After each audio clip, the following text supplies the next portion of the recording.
de orar pelo Vitor Mitchell. Já conhece o Vitor, né? Da Tuba. Querido Deus, nós te louvamos, Senhor, e te agradecemos por essa noite, te agradecemos por esse tempo tão especial para trabalharmos em nossos casamentos, coisa importante que o Senhor criou, fundamento de toda a sociedade, e como os casamentos têm sido atacados, Senhor. Então nós te louvamos, te glorificamos e somos muito gratos por ver tantos irmãos, tantos casais aqui investindo tempo, recursos, para que juntos aprendamos como o Senhor quer que seja o nosso casamento.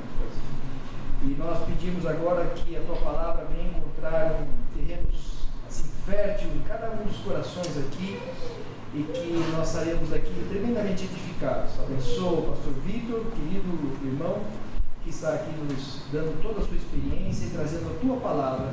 É o nosso pedido em nome de Jesus. Amém. Muito boa noite. Uma pergunta assim, figurativa. Tomaram chimarrão hoje à tarde?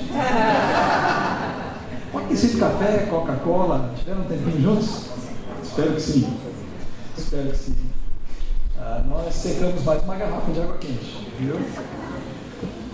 Queridos, tem sido muito prazeroso para mim, para a Soraya, estarmos convivendo com vocês aqui esse breve tempinho. Temos conhecido alguns de vocês, temos dado boas gargalhadas, temos nos divertido muito com vocês. Mas, acima de tudo, eu queria valorizar o fato de vocês, como igreja, estarem investindo, e já esse é o 20º encontro, né, de casais. Isso mostra a importância, o valor que vocês têm dado para o assunto família, para o assunto casamento. Isso é tão importante e está crescendo em importância nos dias atuais, né? Sem dúvida, eu diria que hoje é prioritário, nesse tempo aí de tanta autoajuda, de tanta busca de felicidade através da vaidade, a gente investir tempo em buscar numa fonte segura, né, que é a palavra de Deus, a orientação para as nossas vidas. Eu queria mostrar para vocês a nossa família. Esse é o clã. Começou com 2, claro que os 2 eram bem mais jovens, né, naquele tempo. Hoje nós somos 20 e logo seremos 21. Eu conto uma netinha que ela não está aqui na foto porque ela já está com o senhor, ok? Nós temos 10 netos, 9 estão aí presentes e logo vem a 10ª, que na verdade é a 11ª.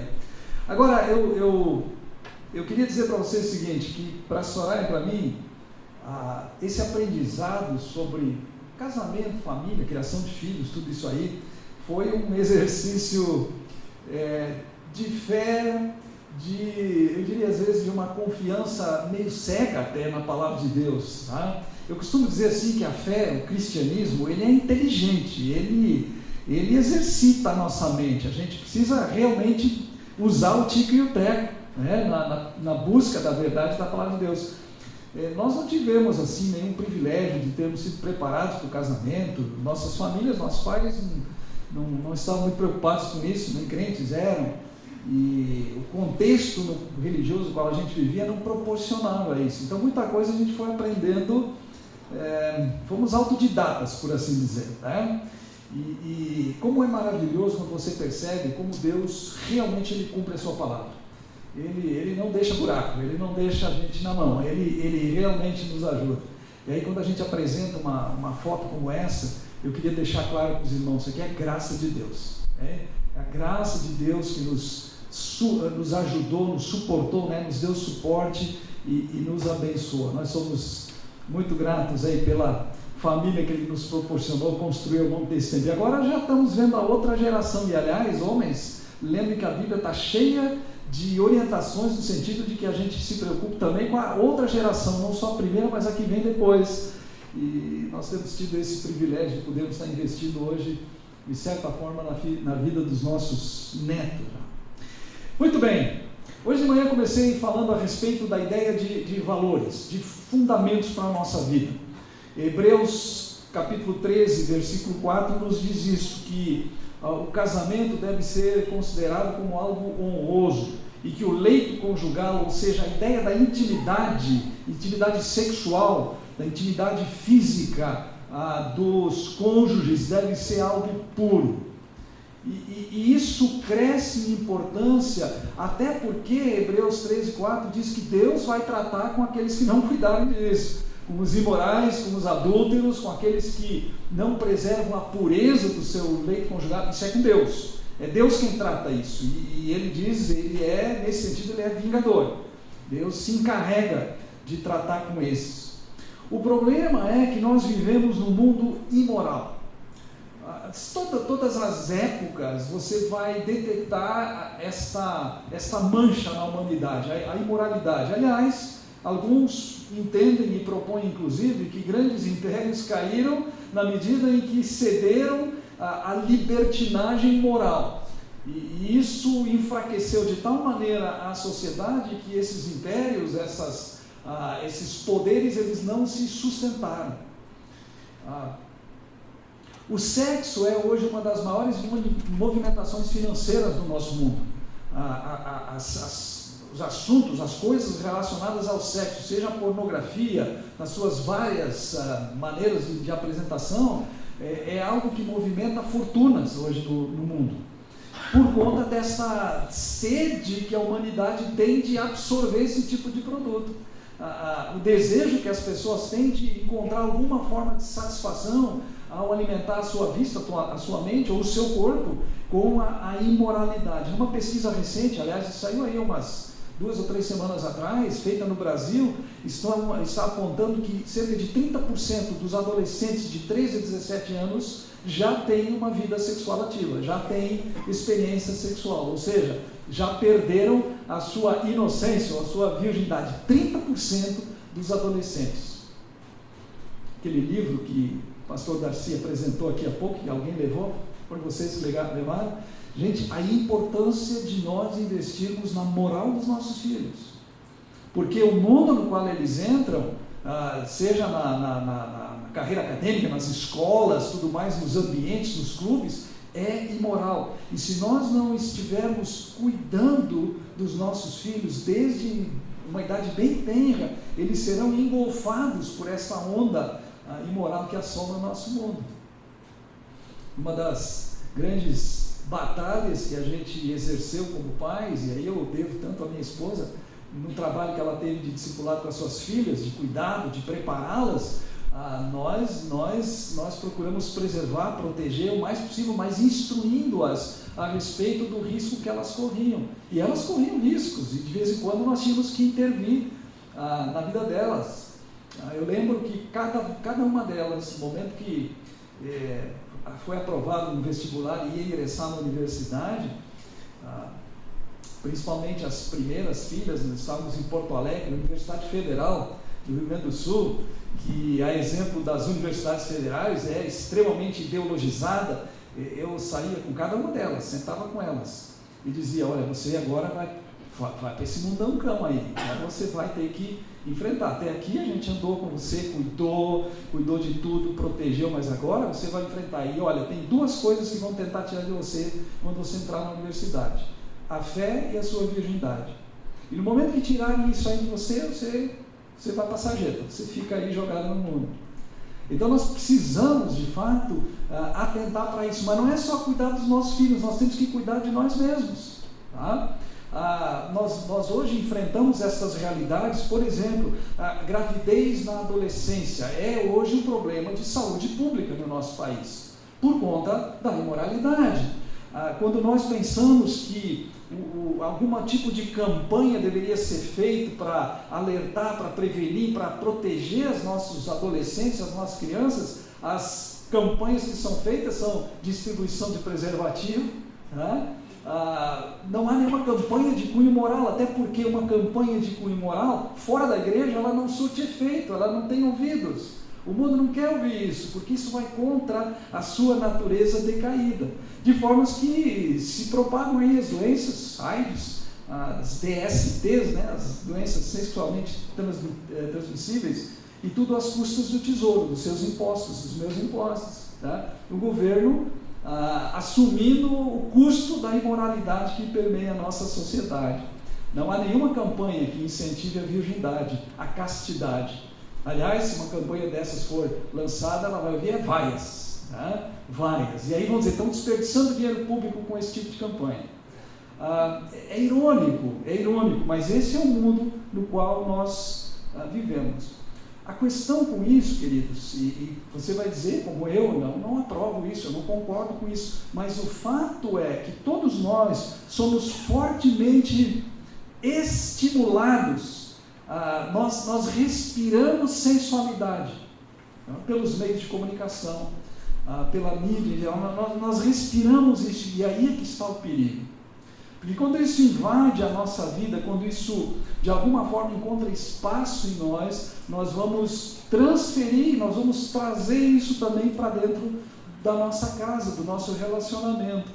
E aí o resultado ele tende a ser bastante danoso, principalmente por conta de Hebreus 13:4, em que o leito conjugal deve ser puro. E de repente ele pode começar a ser contaminado por algumas ideias, por algumas propostas e até por algumas práticas que vêm deste mundo decaído no qual nós vivemos. Eu quero que a gente hoje à noite se detenha em considerar como é que nós podemos, de um lado, purificar, mas também como é que nós podemos preservar um casamento que seja moralmente sadio. Isto é, um casamento que seja puro, um leito conjugal que se mantenha puro ao longo do tempo. E a primeira pergunta que temos que fazer nesse assunto é: qual é a minha fonte de informação e de inspiração? Porque todos nós nos baseamos em fontes, nós coletamos as nossas informações, nós temos insights de fontes. Existe uma fonte que é sadia, provada. Ela é antiga, mas ela é provada, que é a palavra de Deus. Outras fontes, muito possivelmente, são fontes contaminadas. E aí está a diferença: eu vou beber de uma fonte poluída ou eu vou na fonte pura, que vai de fato matar a minha sede, me dar as informações que eu preciso. Para decidir qual a fonte que eu vou beber, eu gostaria de propor que a gente avalie de duas formas aqui. Em primeiro lugar, queria que nós olhássemos para o custo da imoralidade, o preço que a imoralidade ou a falta de um padrão de pureza moral, o que isso acarreta na nossa vida.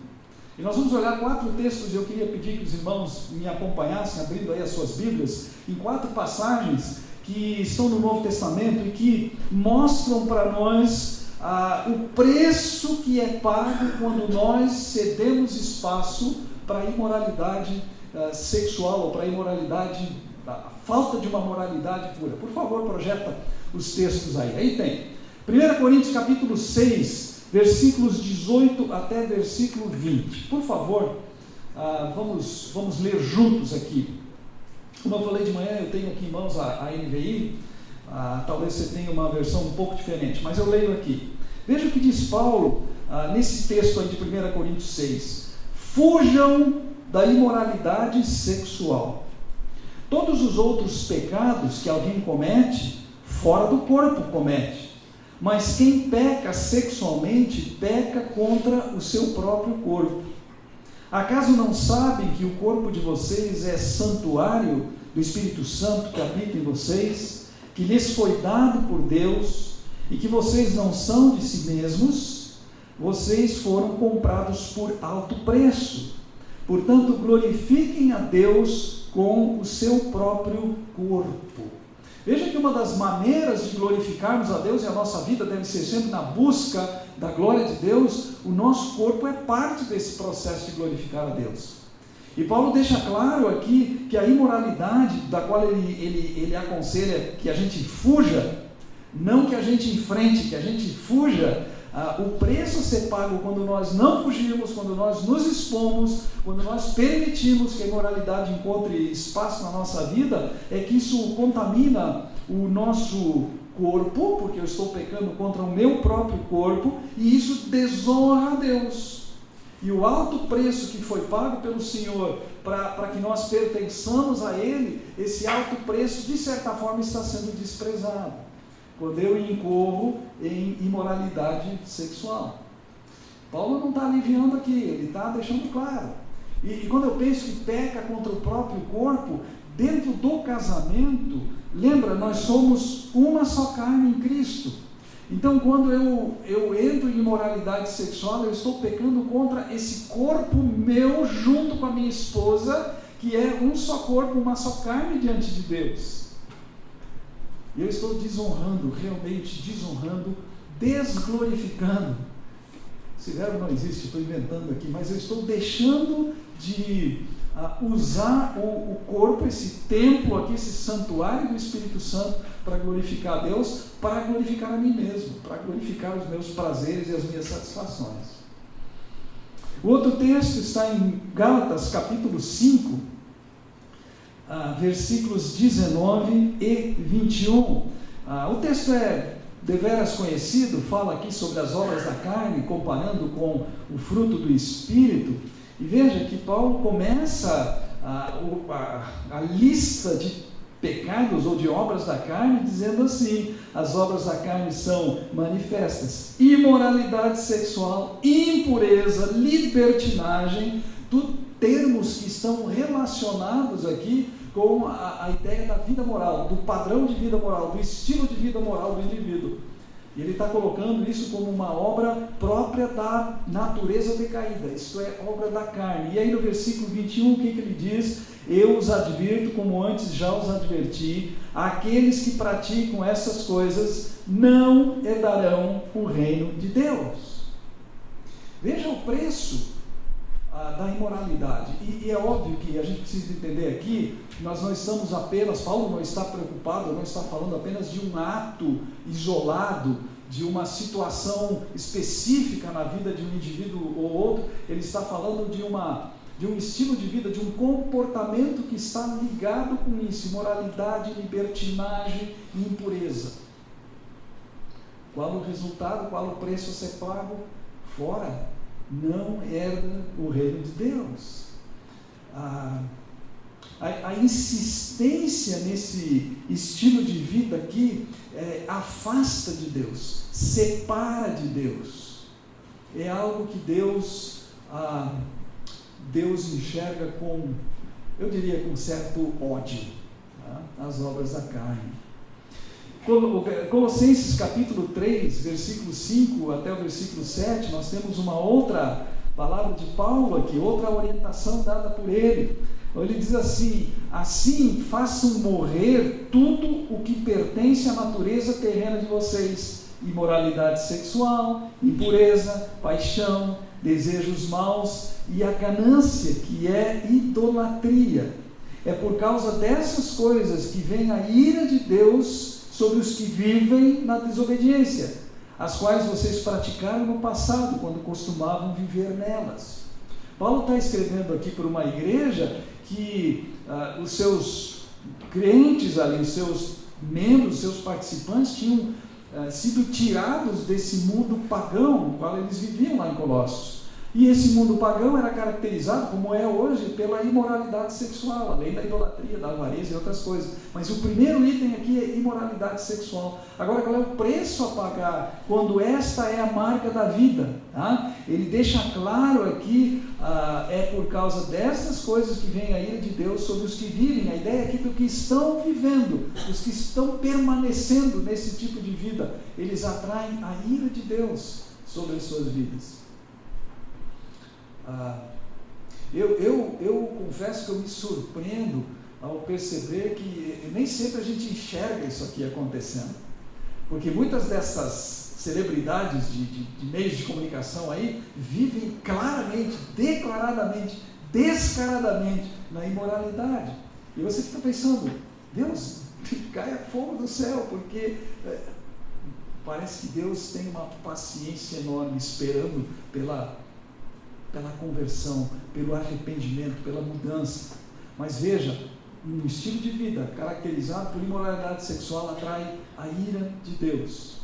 E o último texto, 1 Tessalonicenses 4, versículos 3 até 8, Paulo ele tinha essa formação judaica, ele era fariseu, criado aos pés de Gamaliel, Para ele, os padrões morais, como um bom fariseu, um bom judeu, eram bastante estreitos. Então, veja que em todas as cartas ele toca nesse assunto. 1 Tessalonicenses 4, de 3 até 8, a vontade de Deus é que vocês sejam santificados. Abstenham-se. Antes ele falou, fujam. Aqui ele está dizendo, abstenham-se da imoralidade sexual. Cada um saiba controlar o seu próprio corpo de maneira santa e honrosa, não dominado pela paixão de desejos desenfreados, como os pagãos que desconhecem a Deus. Neste assunto, ninguém prejudique seu irmão, nem dele se aproveite. O Senhor castigará todas essas práticas, como já lhes dissemos e asseguramos, porque Deus não nos chamou para a impureza, mas para a santidade. Aquele que rejeita essas coisas, na verdade, está rejeitando a Deus.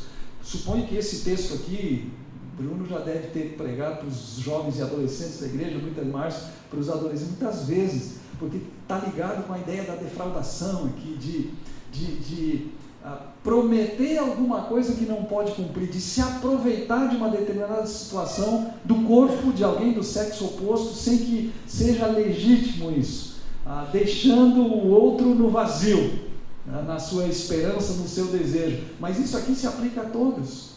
A ideia aqui de que quando nós não nos abstemos da imoralidade, quando nós abraçamos a imoralidade sexual, nós estamos atraindo, como diz aqui, o castigo de Deus. O Senhor castigará todas essas práticas. É com Deus. Então veja que a imoralidade, tão comum nesse mundo que vivemos, tão manifestada, tão proclamada, essa ideia de uma liberdade dos costumes, isso tem um custo, e o custo, por vezes, ele é extremamente alto, de formas que nós devemos nos perguntar, eu estou disposto a pagar esse preço? Eu quero isso para a minha vida? Isso vai depender da fonte de onde nós vamos beber. Se eu beber de uma fonte contaminada, marcada aí pela impureza do mundo, eu vou acabar atraindo essas coisas de Deus sobre a minha vida. Mas se eu opto pela palavra de Deus, então o caminho é outro. Então eu vou ter recursos, eu vou ter maneiras de tratar com isso. É interessante que em todas essas passagens aqui, a ideia, o termo usado para falar da imoralidade é um termo bastante genérico, bastante amplo no seu significado, tem a ver com toda forma de relacionamento físico, relacionamento sexual fora do casamento. Qualquer coisa que seja fora do casamento legítimo, do casamento de aliança, é considerado esta porneia, né? Esta manifestação de impureza moral, de impureza sexual. Em Provérbios a gente tem muitas advertências em relação a isso. Provérbios 6,32, por exemplo, diz assim: o homem que comete adultério, a ideia aqui de porneia, o homem que comete adultério não tem juízo. Todo aquele que assim procede, a si mesmo se destrói. A si mesmo se destrói. E a gente sabe, por experiência, por pesquisa, por levantamentos, a gente sabe que a imoralidade sexual, ela tem destruído casamentos, famílias e vidas. E muitas vezes as vítimas de um adultério, as vítimas de uma fornicação, as vítimas de um relacionamento ilícito sofrem grandemente. Os traídos e os filhos dos traídos sofrem com isso. Então, nós temos aqui advertências, consequências de uma vida imoral. Agora, se eu quero beber da fonte, e eu quero saber como é que eu posso preservar e eventualmente purificar o meu relacionamento conjugal dentro da pureza moral, como deve ser o leito conjugal considerado puro, eu gostaria de olhar para valores morais do casamento. E eu quero prevenir aqui que, se você abraça ideias machistas ou ideias feministas, você vai ficar bravo comigo, tá bom? Porque eu penso, não adianta ficar bravo comigo, eu não vou resolver o problema, você tem que resolver com quem escreveu isso aqui. Eu quero olhar em primeiro lugar para o texto de Gênesis, capítulo 2, versículos 24 e 25. Lembrando que Gênesis 2, eu peço que você abra lá a sua Bíblia, que Gênesis 2 vem antes de Gênesis 3, certo? Gênesis 3 faz um estrago tremendo na humanidade, mas Gênesis 2 não. Gênesis 2 é o 6º dia da criação. É aquele momento, aquele dia em que Deus criou o homem, criou a mulher, a sua imagem e semelhança, e agora Deus os une, né? Deus põe Adão para dormir, e aí quando ele acorda tem uma princesa, tem uma beleza ao seu lado, ele cria, ele idealiza agora o casamento, ele diz, muito bom, agora sim a minha criação está completa, muito bom. Veja o que diz Gênesis 2, 24 e 25, por essa razão, porque ela agora é osso dos meus ossos, carne da minha carne, porque Deus a trouxe para mim, por essa razão o homem deixará pai e mãe e se unirá à sua mulher, e eles se tornarão uma só carne. O homem e sua mulher viviam nus e não sentiam vergonha. Esse é o plano de Deus. Aqui está o propósito, o projeto de Deus para o matrimônio, para todas as épocas e para todas as situações e todos os casais. Isso aqui vale para crente, vale para descrente, vale para todos. O ideal de Deus está aqui estabelecido em cima de 3 princípios. E esses 3 princípios são o fundamento de um casamento. Primeiro princípio, o princípio da separação e da entrega. Deixa o homem pai e mãe, e a mulher também, e se une agora à sua mulher. Veja que quando você nasceu num contexto, numa célula familiar. Você veio ao mundo numa célula familiar. Você não escolheu quando, nem qual a família, nem que bairro, nem que cidade. Você não escolheu. Você veio à existência numa célula familiar. Você é resultado do relacionamento sexual de um homem e de uma mulher. A ponto. Agora você deixa esta célula e o seu cônjuge deixa também a sua célula, e ambos vão formar agora uma nova célula familiar. É uma nova família que se forma aqui. Deixa lá e se entrega para cá. Por isso que quando há um casamento, há uma ruptura aqui vamos falar assim, do cordão umbilical de dependência dos pais. Dependência financeira, dependência emocional, dependência afetiva, deixa. E como a Bíblia não pode se contradizer, e Deus não se contradiz nunca, deixar pai e mãe não significa que você não deva honrar pai e mãe. Você vai honrar pai e mãe por toda a sua vida, mas você não depende, não deve mais depender, você não está mais ligado umbilicalmente com eles. Agora a sua ligação e agora o seu relacionamento é com o seu cônjuge. Você deixou lá e se entregou para cá. Esse é o primeiro princípio basilar do casamento. Tudo começa quando há a separação e, consequentemente, a entrega. Você se entregou agora para alguém, para, como diz aqui, se tornar uma só carne. E aqui está o segundo princípio básico, que é o de pertencimento exclusivo.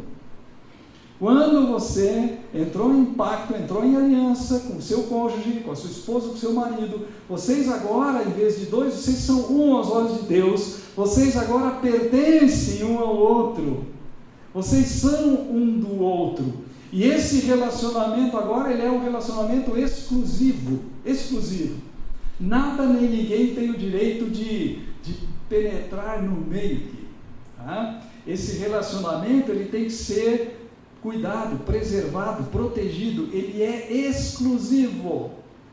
Eu sou exclusivamente da minha esposa, de ninguém mais. Eu não sou da minha carreira profissional, eu não sou dos meus amigos, eu não sou dos meus pais, eu já saí de lá, eu não sou de outra entidade, de outra pessoa, de outra coisa que não seja da minha esposa, porque eu estou em aliança, eu estou em pacto com ela, eu me entreguei, ela por sua vez entregou-se a mim, e agora ela está comigo. Filhos nunca podem ser metidos aqui no meio. Filhos colocados no lugar errado, eles vão sofrer as consequências de estarem no lugar errado, né? Filhos é na periferia, filhos ao redor, aqui por fora, nunca no meio. Lembra que eu comentei, né, do nosso tempo a sós, filhas, dá um tempo. Se eu deixar filhos entrarem no meio aqui, nós vamos nos afastando. E cada vez nós vamos ficar mais longe um do outro. E quando chegar naquela situação que nós hoje estamos vivendo, de que o ninho ficou vazio, estamos tão distantes um do outro que nem nos conhecemos direito, não temos mais prazer de estar juntos. Não, é exclusivo, lugar de filho não é no meio. Sogros, pais não podem se intrometer, não podem entrar no meio aqui. Sogros são excelente torcida, certo? Sogros podem ser excelentes conselheiros, mas eles não mandam mais, eles não podem mais penetrar, feito uma cunha no meio desse casal que se formou. Por quê? Porque agora eles pertencem um ao outro. Eles são exclusivos um do outro. Esse é o segundo princípio básico de um casamento. E o terceiro tem a ver com a intimidade. E a fidelidade nessa intimidade. O homem e sua mulher viviam nus e não sentiam vergonha. Então, eu sei, aqui a ideia de nudez é nudez física, sim, eles estavam pelados, né? Eles estavam nus nesse sentido. E isso não causava nenhum constrangimento para eles. Logo depois da queda, eles sentiram vergonha. A primeira coisa que eles sentiram foi vergonha de si mesmos, um do outro, e agora tiveram que se vestir. Mas eu entendo que um casamento ele precisa ser construído numa base de fidelidade, sem segredinhos, sem coisas escondidas, sem agendas ocultas, em que um saiba exatamente a vida do outro, saiba tudo sobre o outro, que compreenda o outro, que perdoe aquilo que eventualmente aconteceu, que não foi legal. E muitas vezes, quando nós chegamos ao casamento, existe um passado que pode ser constrangedor, mas é importante que esse passado esteja claro, para que o casal não desenvolva algum tipo de vergonha. Eu tenho vergonha dela saber o que eu andei fazendo, tá? Ou ela pense, eu tenho vergonha se ele souber o que eu aprontei. Não, intimidade e uma fidelidade. Veja, são 3 princípios básicos de todo e qualquer casamento. E quando eu quero construir o meu lar em cima de fundamentos, aqui estão fundamentos básicos. Esses princípios aqui, eles são universais, se aplicam a todos os casais, ou deveriam se aplicar a todos, e eles são imutáveis. Esses princípios aqui, meus amados, eles não se adaptam à cultura, ou eles não devem se adaptar à cultura prevalecente, onde nós estamos, nem tampouco às filosofias que são propostas aí. Esses princípios aqui, eles estão muito acima e muito além de uma proposta existencialista, de Sartre, né? Ou seja, que tem a vida que você está tendo aqui, quando acabar, acabou, então aproveita o máximo que pode. Não tem nada a ver com isso. Esses princípios, eles se contrapõem ao hedonismo, como filosofia de vida. Busque o prazer a todo custo, sinta-se feliz. Você tem direito de ser feliz, não? Aonde na Bíblia está escrito que eu tenho direito de alguma coisa, principalmente ser feliz? Eu posso dizer que eu tenho a obrigação de fazer minha esposa feliz, mas dizer que eu tenho algum direito, não.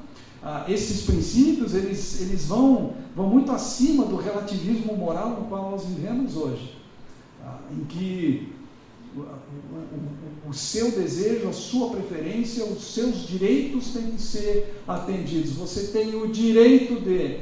Não. São os princípios sobre os quais Deus deseja que você e eu construamos os nossos casamentos, os nossos relacionamentos conjugais, de tal maneira que o casamento seja honrado e que o leito conjugal seja considerado puro, seja visto como puro.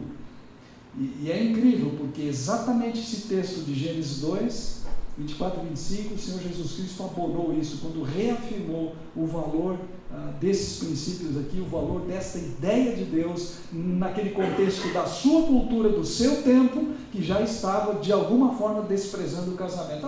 Moisés mandou dar carta de divórcio, então é isso que vale? Não, Deus no princípio diz que é assim, e é assim que deve ser. Nós, como Igreja do Senhor, como representantes nesse sentido, sendo o corpo de Cristo visível aqui na terra, nós temos que afirmar e reafirmar o valor disso aqui. E a reafirmação ela procede do nosso comportamento como casados, do nosso desempenho como homens e mulheres casados, né? Nós vamos reafirmar quando praticarmos exatamente isso aqui na nossa vida. Mas tem um segundo texto que eu gostaria de olhar com vocês, e aqui eu desculpe, tá? As feministas vão sair correndo. 1 Coríntios capítulo 7, versículos 1 até versículo 6. Olha, os machistas também, não é só as feministas não.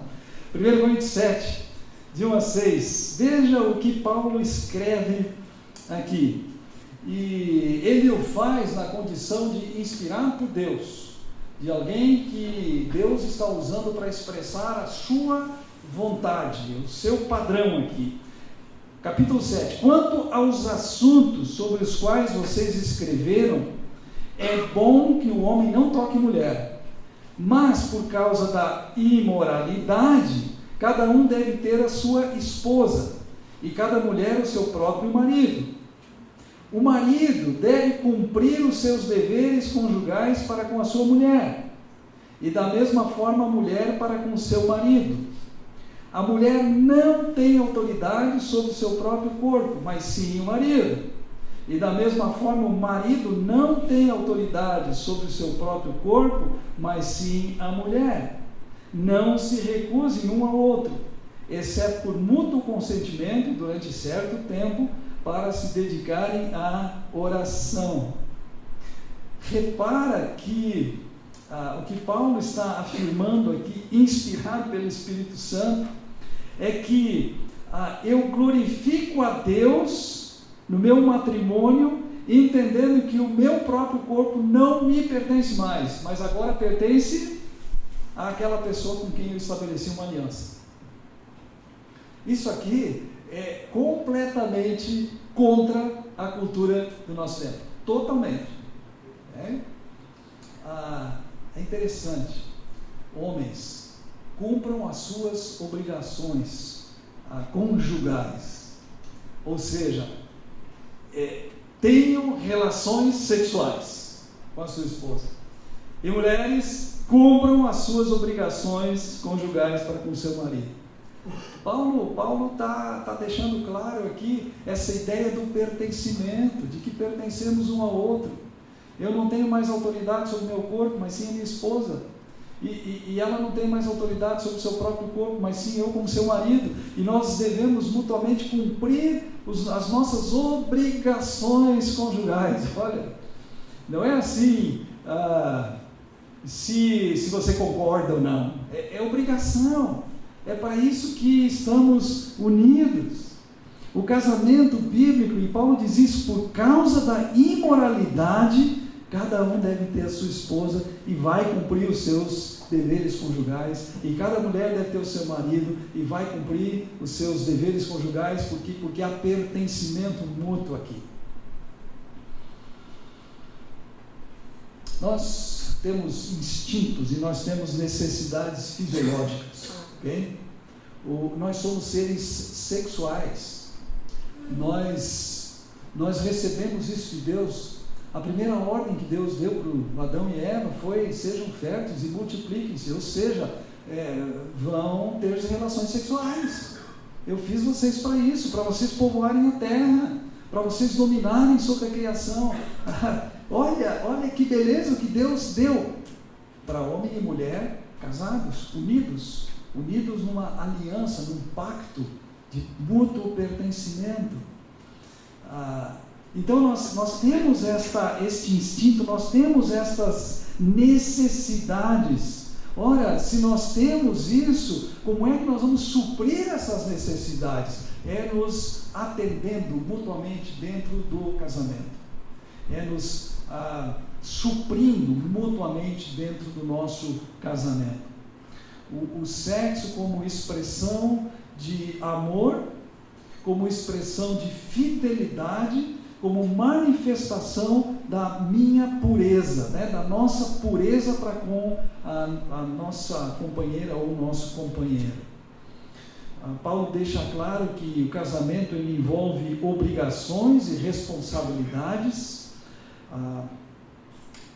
e é assim, cada um tendo apenas um cônjuge, Eu tenho uma pessoa com quem é legítimo que eu exercite os meus deveres conjugais e pratique os meus deveres conjugais, e uma única pessoa que pode me satisfazer nas minhas necessidades fisiológicas também.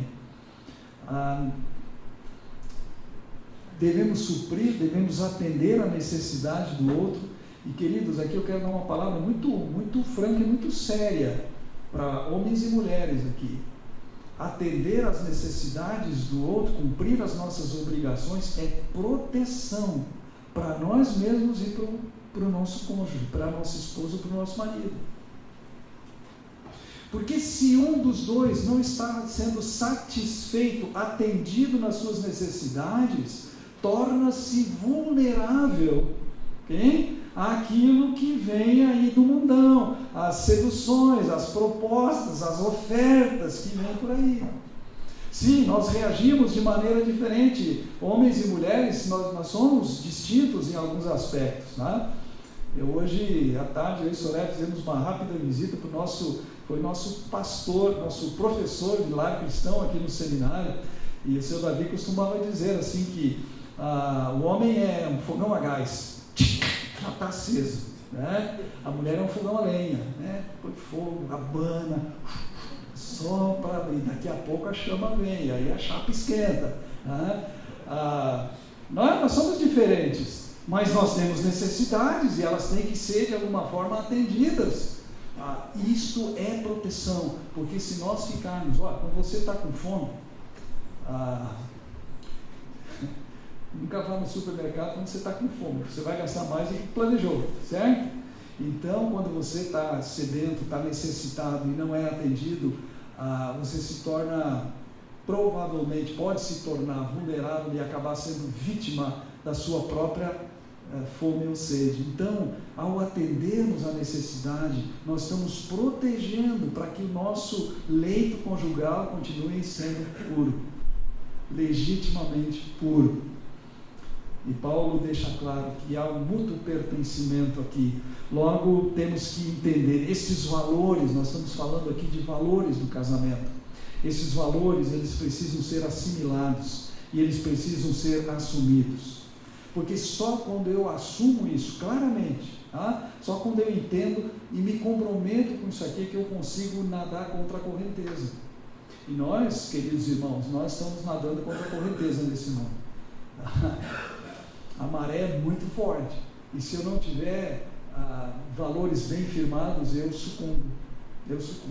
Lembra que eu falei hoje de manhã daquele livro, a pesquisa que foi feita das empresas que suportaram, que passaram por crises? Pois é, eles tinham valores claramente defendidos, inegociáveis. Eu penso que aqui nós temos valores inegociáveis.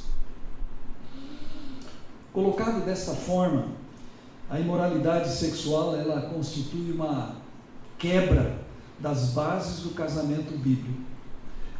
A imoralidade, ela é pecado contra Deus, porque ela constitui uma rejeição a Deus e a sua palavra. É o que Paulo escreveu em 1 Tessalonicenses 4. Isso significa rejeitar a Deus, rejeitar a palavra de Deus, rejeitar o conselho de Deus. Ela é pecado contra o cônjuge, porque ela quebra todos os princípios do casamento, aqueles princípios que falamos antes, da separação, da entrega, do pertencimento e da fidelidade. E ela é infidelidade ao cônjuge porque constitui uma quebra da aliança matrimonial. Tem as formas normais com as quais nós estamos lidando nos tempos atuais, que nos empurram ou que nos proporcionam a oportunidade da impureza moral. Está o adultério físico, sim, mas também o adultério virtual, que é um fenômeno aí dessa era tecnológica, né? Os passeios aí por sites e sites de encontros, sites de paquera, sites de pornografia. Além disso, nós temos as formas de casamento. A família, há um esforço concentrado na destruição dos valores familiares. Isso é nítido. O ataque às nossas crianças, à juventude, mas também os ataques à família, as formas novas de casamento que se oferecem aí, o casamento aberto, né?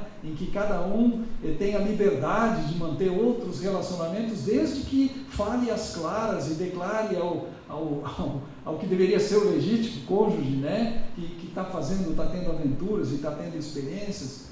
O casamento trisal, né? Trisal, 2 homens e uma mulher, ou duas mulheres e um homem. Tristemente, infelizmente, o meu estado, Rio Grande do Sul, sempre tido como um local assim, conservador, tudo mais, há muito tempo, especialmente a justiça no Rio Grande do Sul, ela tem sido pioneira em quebrar todos esses paradigmas, e recentemente a justiça do Rio Grande do Sul fez com que uma criança que nasceu de um relacionamento triplo desses aí, ela vai ter na sua declaração no registro de nascimento o nome da mãe e o nome dos 2 pais. Isso é imoralidade, isso é indecência, isso vai contra a palavra de Deus. Vamos falar da pornografia. Falei há pouco do grande volume financeiro que envolve toda essa indústria, seja no cinema, nas mídias, na imprensa, da pornografia.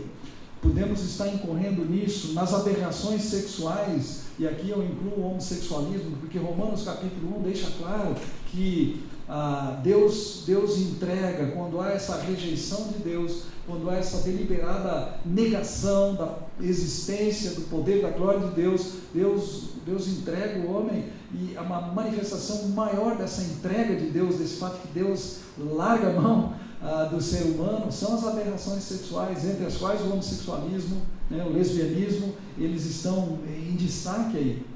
Eu posso pensar na impureza moral, pensando na satisfação egoísta, ou seja, nas formas de autossatisfação, masturbação, tudo mais, a pessoa se satisfazendo a si mesma. Sem falar na imaginação lasciva, na indecência, no falar, no agir, no propor. Homens e mulheres que enchem, nós vamos falar disso amanhã de manhã, mas que enchem a sua cabeça com a imoralidade, com o lascivo, né, a luxúria do mundo no qual a gente vive, e começa a transmitir isso, a fazer propostas, a tentar arrastar o seu cônjuge para alguma coisa que o atrai, mas que aos olhos de Deus não é algo legítimo. Segundo Romanos 1, quando homens e mulheres são deixados à mercê de seus próprios corações, eles ficam escravizados na imoralidade. Isso me leva a dizer para mim mesmo, e a dizer para os irmãos: não dê ouvidos ao seu coração. Dar ouvidos ao coração é uma fonte poluída, que pode estar poluída. Não dê ouvidos ao seu coração. Cuidado, dê ouvidos apenas à palavra de Deus. Tendo isso claro, eu gostaria de olhar agora de como é que nós podemos, de um lado, purificar, se for necessário, mas também de como nós podemos preservar a pureza moral. Como é que podemos preservar que o leito conjugal seja mantido puro? Se a sua necessidade é de purificação, porque de alguma forma está poluído, está contaminado a sua mente, seu coração, então a primeira coisa é reconhecer que está impuro. É reconhecer que você tem dado vazão, que você tem dado espaço, que você tem aberto portas, e não precisa abrir a porta toda, basta dar uma brechinha, porque tem agentes do inimigo aí que vão penetrar na sua morada. Se é esse o caso, você precisa reconhecer e então confessar. E eventualmente você precisa buscar ajuda. Nem sempre o seu cônjuge poderá ser a melhor ajuda nessa hora, apesar de que ele ou ela devem saber, mas busque ajuda, peça socorro, porque a imoralidade, ela vicia, ela escraviza. O processo para você purificar, ou mesmo para você preservar puro o seu leito conjugal, ele é um processo que é demorado, eu diria, ele é constante, ele é contínuo. É um processo em que persistentemente nós temos que estar envolvidos, nós temos que estar continuamente cuidando disso. E eu gostaria de propor 4 passos aqui, dentro desta ideia de preservar a pureza moral da nossa vida e do nosso casamento. O primeiro deles, limpar e manter a mente limpa. Limpar a mente e manter a mente limpa. Tem um texto que certamente Davi, Darcy, Denise e eu, nós ouvimos anos atrás, o famoso DRR do Davi Smith, lembra disso? Efésios capítulo 4, versículos 22 a 24, nós lemos o seguinte: quanto à antiga maneira de viver, vocês foram ensinados a despir-se do velho homem, despir-se, que se corrompe segundo as concupiscências do passado, os desejos enganosos, a serem renovados, renovados no modo de pensar, e a revestir-se, o outro a revestir-se do novo homem, criado para ser semelhante a Deus, em justiça e santidade provenientes da verdade. Despir-se do velho homem, renovar a maneira de pensar, é aqui, queridos. A impureza moral, ela começa aqui. E nós temos duas maneiras, dois canais que alimentam a nossa mente: 2 olhos e 2 ouvidos. Então nós temos que filtrar aquilo que nós olhamos, aquilo que nós vemos, aquilo nos quais nós prestamos atenção, ou que nós ouvimos, que nós escutamos, aquilo para o que nós damos atenção. Despir-se do velho homem, renovar-se na forma de pensar, na maneira de pensar, na mentalidade, para então revestir o novo homem, criado em santidade e justiça provenientes da verdade, da palavra. Esse processo de limpar e manter a mente limpa, isso tem a ver realmente com o raciocínio, com a maneira de pensar, com a mentalidade que nós desenvolvemos. Romanos capítulo 12, versículo 2, diz assim: não se amoldem a este mundo, não criem, não tenham a forma deste mundo, mas sejam transformados pela renovação da sua mente, para que você então experimente a boa, agradável e perfeita vontade de Deus. Filipenses 4,8 nos diz que tudo aquilo que é digno, tudo aquilo que é honroso, tudo que é de boa fama, tudo que é verdadeiro, é isso que deve ocupar a nossa mente.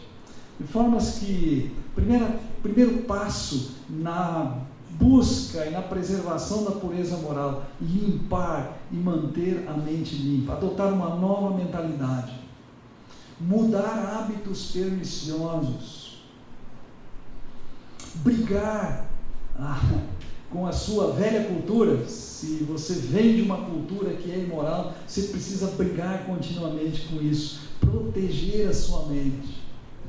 Algumas coisas bem práticas que a gente precisa fazer: não esconda o seu computador, deixe a tela aberta para que a primeira pessoa que entrar no seu ambiente, na sua sala, possa ver o que está lá na tela. Vigie, não entre nos sites, não abra aquelas janelas, não, se proteja, proteja os seus olhos, proteja os seus ouvidos, porque você estará protegendo a sua mente. Em segundo lugar, o segundo passo é proteger o coração. Proteger o coração. Provérbios capítulo 4, versículo 23 diz assim: sobre o tudo que se deve guardar, guarde o seu coração. Por quê? Porque é dele que procedem as fontes da vida. Proteger o coração. Sobretudo, você tem que cuidar do seu coração mais do que você cuida dos seus bens materiais. Você tem que cuidar do seu coração mais do que você cuida de outras coisas, da sua carreira. Cuide, proteja o seu coração. Provérbios capítulo 3, versículos 1 e 2, tem um livro muito bom que foi escrito aí recentemente a respeito desse livro. Diz assim: meu filho, guarde, não te esqueças da minha lei, e guarde no coração os meus mandamentos, pois eles prolongarão os teus dias e te darão prosperidade e paz. Olha que palavra que nós temos aqui. Tem a ver com a mente, não te esqueças da minha lei e guarde no coração. Aliás, mente e coração, separados aí por 30 centímetros mais ou menos, são os 2 órgãos do corpo mais importantes na vida espiritual. Mente e coração. E o que nós temos da parte de Deus é esta segurança de que vamos andar na direção da vida, daquilo que Deus tem para nós, da vontade que é boa, agradável, perfeita de Deus para a nossa vida. Eu estou protegendo a minha mente e protegendo o meu coração. Concentrar a nossa atenção na palavra, encher a nossa mente para que o coração encha com a palavra, evitar tudo aquilo que contamina a mente, que vai acabar descendo para o coração. Segundo passo, então, proteger o coração. Terceiro passo, e agora presta atenção: saciar o cônjuge e ser saciado por ele, pelo cônjuge. 1 Coríntios 7:3. Maridos, cumpram os seus deveres conjugais. Esposas, cumpram os seus deveres conjugais. Alimente, sacie, atenda à necessidade do seu cônjuge. Você estará protegendo ele e, por consequência, você está protegendo a si mesmo. Saciar o cônjuge, ser saciado por ele de forma legítima, de forma correta, como uma expressão do amor de aliança, como expressão do compromisso mútuo que um tem com o outro. Estamos em aliança, nós somos uma só, nós estamos juntos aqui, nós pertencemos um ao outro, não permitimos que nada nem ninguém se interponha que nos separe de alguma forma. E o quarto passo, para proteger o coração, para proteger o nosso ambiente de pureza, assumam um pacto de pureza entre si e com Deus. Assumam um pacto de pureza. Hebreus 13:4 diz isso, que o casamento seja honroso, seja considerado como algo honroso, e que o leito conjugal seja preservado, seja mantido puro. E para isso eu preciso me comprometer com a minha esposa em fazer tudo que estiver ao meu alcance para preservar a santidade, a pureza moral da minha vida, e ao fazer isso estarei protegendo-a e estarei protegendo o meu leito conjugal. Como eu disse no início, nós não fomos assim devidamente instruídos quando casamos. Nós fomos bastante autodidatas. E Deus, pela sua graça, nos protegeu e nos preservou. Chegamos aqui porque Deus realmente foi gracioso para conosco. Eu estava conversando ontem com o pastor Garcia, disse que aquela vez lá em Rio Claro, Soraya e eu tínhamos lá uns 13, 14 anos de casados, quando fomos lá falar sobre família. É muita audácia, né? Muita coragem, com a pouca experiência que a gente tinha, e falar sobre isso. Não que hoje a gente tenha maior autoridade, mas eu diria assim, com o tempo, tantas coisas a gente aprendeu, e tantas coisas Deus nos ajudou a compreender, e Deus nos patrocinou de tal maneira que a gente pudesse praticar, para chegar diante de vocês e dizer: o que nós temos aqui são fundamentos para a nossa vida. E quando nós nos alicerçamos nos fundamentos, nos alicerces que Deus propõe na sua palavra, tenha certeza, virão as tempestades, mas a casa não está em cima da areia, não. Ela está na rocha e ela resiste. Porque não é que nós somos fortes, é porque Ele é forte e Ele honra a sua palavra. Você crê nisso? Amém. Vamos orar. Soraya, vem aqui. Vou pedir para você, se você quiser também, abrace de novo a sua esposa, já que nós estamos falando aqui de fazer um pacto. E esta oração, você vai dizer amém se achar que deve, seja um pouco